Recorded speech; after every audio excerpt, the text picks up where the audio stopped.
neighbors, all the neighbors, especially the critical one, she has one syndrome. It's the littleness syndrome. And today I met some women that I could see right away. Do you want to know if a woman has a littleness syndrome? If her neighbor is talking to her, say to her, "Oh, you are so beautiful." "Oh, no, I bought this so cheap in TJ Maxx, like 70% off." Like, I didn't ask you if you bought something. I told that you are beautiful.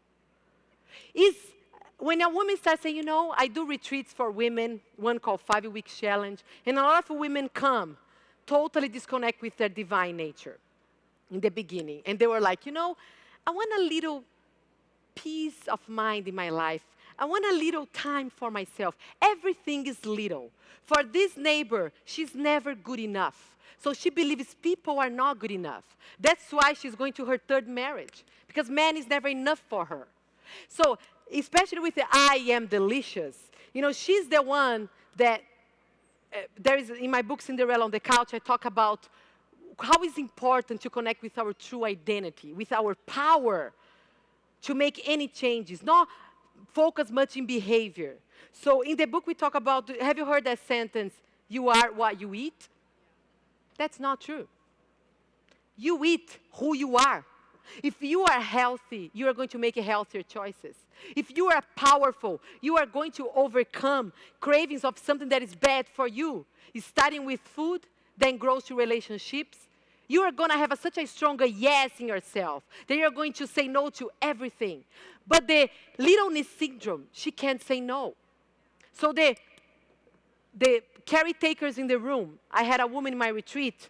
She grew up believing that, I got to do everything to be strong, to survive. So she couldn't find a man. And the men that she attracted were men that were using her.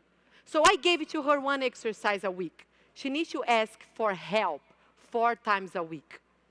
The next week she met me and said, "Chris, worked. A guy invited me to go on a date. You were right. Guys are afraid of powerful women." And I said, "I didn't say this to you.